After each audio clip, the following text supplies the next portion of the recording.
The president of the Eurasia Group is with me here. Ian Bremmer, what was it like today? I mean, Russia isn't here, but we seem to have been talking an awful lot about Russia, haven't we? Yeah, I mean, obviously it'd be better for everyone if the Russians were here because this organization needs to engage. It was 2009, I think, was the last time, right, that you haven't had a Russian delegation at the Munich Security Conference. It's a truly dangerous situation. We are closer to major power conflict than at any point since, really, the Cold War. The flip side of that is that you remember the last time we were here together was 2 years ago. Yeah. The theme was westlessness. Yes. Oh, there's a lot of westfulness going on here, right? Because NATO feels more relevant, it feels more aligned, it feels more coherent, it feels a lot more scared too. They have a mission. They're worried once again about Russian escalation and what it means if a fundamental norm of Ukrainian sovereignty and self-determination gets overthrown. Not just eroded, but overthrown. Now, Russia was citing scheduling issues for not being here, but clearly they were trying to make a point. Do you think they managed to get a point across, or have they missed out on an opportunity? I think it's an opportunity they're not interested in. I think what we've seen over the last 48 hours has been consistent escalation from the Russians. I mean, in the Security Council yesterday, we had the Russian government saying that Ukrainians were exterminating Russians in the occupied territories of the Donbass. Definably false. And today... Genocide is a word Putin also, used. Putin used that word with the German Chancellor, Olaf Scholz, earlier this week. And now you see the leaders of the separatist territories calling for an evacuation of all Russians living there to go to Russia. And we're seeing more troops being sent to the region, directly opposed to what the Russians say are going on. So every actual, not what they're saying, but their messages on the ground are consistently towards we are going to take effort. And I'll tell you, the one thing that worried me the most was when the Ukrainian kindergarten was hit. Yeah. Because all of the shelling, and if they had killed kids, how do you just sit there as the Ukrainians? How do you not respond? In other words, the Russians took an act that had the potential to trip directly into military conflict. That was a risk they were prepared to take. I don't think we can say this is purely about coercive diplomacy and maybe he's bluffing anymore. I think the willingness of the Russians to take military action is very much on display. Is that something that was underestimated? I mean, I was also speaking to some people here who were saying, we don't know what we're in for yet here. They will try and find a way to get the Ukrainians to provoke them, to find a reason in there. So have leaders been too naive in the West, particularly in Europe? Look, I think there are two things the Russians really want to do here. One is they want to find a way to divide NATO, and so far they've failed at that. And two, they want to find a way to provoke the Ukrainians, and so far they've failed at that as well. But they're not done. They're not going to make this easy on the West. I mean, we see how united NATO is today. There's nothing that would unite NATO more than a full Russian invasion into Ukraine, overthrowing President Zelensky. They're not going to do that. They're going to take incremental steps, and they're going to look for more opportunities for the West to make mistakes.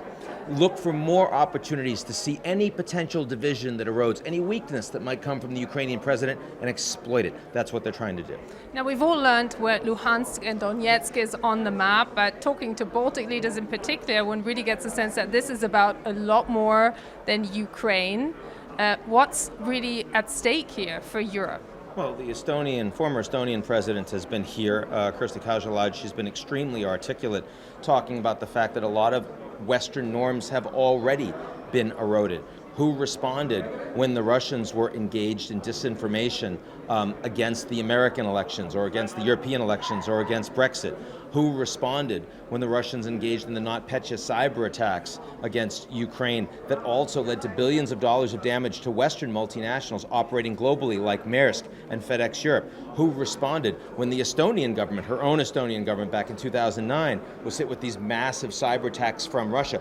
The Russians are the ones taking lessons here, not the Chinese for Taiwan, the Russians. They've taken lessons over the last decade that the Europeans and the Americans are not prepared to respond when they act with impunity. And they saw today an extraordinary opportunity post-Afghanistan, with the Americans focusing more on Asia, with Biden as the new president, maybe a little older, maybe a little weaker. They saw with the Brits, with a shambolic government that's falling apart, with the Germans after Merkel's already Power gone. transition took Power quite a transition bit in of a France while. too, coming up with the elections. Yeah. And they saw more influence and leverage on energy flows downstream in Europe than they've ever had before, and than they'll ever have again. And I think that they took lessons from all of that and said, this is our opportunity. And what I am seeing at the Munich Security Conference today is finally, this is the moment where the Western Alliance is saying no more. We will not tolerate this behavior, and we will take actions that may risk a lot for everybody. But when you hear no more, does it sound exactly in the same tune? We saw a US Secretary of State Blinken on stage together with German Foreign Minister Annalena Baerbock, and she time and time again stressed that Germany would be willing to take very painful action also for the Europeans and for themselves. Anthony Blinken totally agrees, both sides completely agree. But when it really comes down to defining whether a hybrid attack overstepped that red line, that US President Biden also blurred somewhat by saying there is a difference between a cyber attack in that press conference and then ever since. So, are they really on the same page? What really oversteps that red line? I'm not saying that they are 100% on the same page, especially as the Russians provide opportunities for them to show that maybe they're on slightly different pages, slightly different parts of the same page. It's a little blurry, the letters that are on that page. But I want to be clear. If any Russian troops go into any Ukrainian territory, even territory that has already been occupied, the Americans are going to put significant sanctions on Russia. And those sanctions will include the companies that are involved in Nord Stream 2. That's over. Those sanctions will include financial sanctions, technology, export restriction sanctions, and individual sanctions against oligarchs, members of Putin's family. And the Europeans, many of them are going to go along with that. Certainly the host German government here. That's meaningful. I'm not suggesting that there won't be a lot of, nervousness on the part of some European governments. I'd be most worried about where French President Macron would be in that indication, for example. And if the French president is a little squishy, then you'll see other governments like Spain, certainly Hungary, Cyprus, and others hide behind that position. But it is very clear to the Russian government that if they take the steps that they now look very likely to take, there are consequences. And remember, President Putin told his people today that sanctions are coming, severe sanctions are coming, whether there's anything in Ukraine or not. He is preparing his population for that damage that he appears very, very willing to take. Now, we spent so much time talking about Russia because it's such a pressing issue, but pretty much everyone here agrees that the overarching issue of our time is really climate change. And I thought there was a bit of a killer question actually really today by Bangladesh's foreign minister saying, look, is this going to take funding away from tackling the challenge for mankind? And Anthony Blinken, the US Secretary of State, said, well, no, it won't because it's in the budget. But it might be in this budget. Does the West really have the stomach and the resources to do both? Well, first of all, if the Europeans have gas flows cut off, in the near term, that's going to mean more fossil fuel, focus on other parts of the world. But in very short order, that pushes the Europeans to diversify faster and faster towards renewables. So I think it actually moves you more quickly in that direction. No, I don't think the Russia situation makes you pay attention less to climate change. I think the pandemic situation does, because there you have medium and lower income countries that have increasingly unsustainable indebtedness. And the West needs to provide capacity for them to have a green transition that they can afford. There needs to be vastly more money given to lower income countries so they can actually make a transition, as opposed to make the arguments that we need to have our opportunity to dump more carbon into the atmosphere because we haven't had that chance yet. I'm much more worried about the pandemic from that perspective. There's a lot of talk in Germany of rise, and also in Europe, rise in energy prices. It's coming. People really feeling the pressure. Yep. So from the conversations you've had, do you think that leaders are ready to really break it to their public as well, that taking responsibility for the development in other countries, making them CO2 neutral, leapfrogging the whole carbon stage is We're not there. We're not where we need to be. There's an enormous amount of momentum towards renewable energy, including nuclear energy, as we're seeing from France's President Macron, which I consider to be a positive thing. But that's very different from spending on other countries around the world. That's a real gap. We've seen that gap in terms of the pandemic. We've seen that gap in vaccines. We've seen that gap in terms of health funding. We're going to see that gap more and more on climate change as well. That's a big problem. So what are your highlights at this Munich Security Conference? Kamala Harris is there, the US Vice President. Do you think that's more flagship? What do you expect to hear from her? Very little. President Biden loves this meeting. He's been here many, many times. If he could be here right now, he would be here right now. He can't.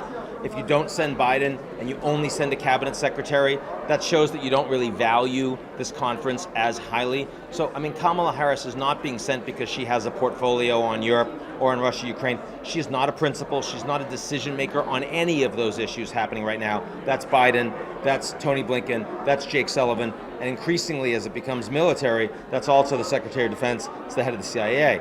But it's not Kamala. She's here because this is a very important conference, and President Biden wants to make that clear.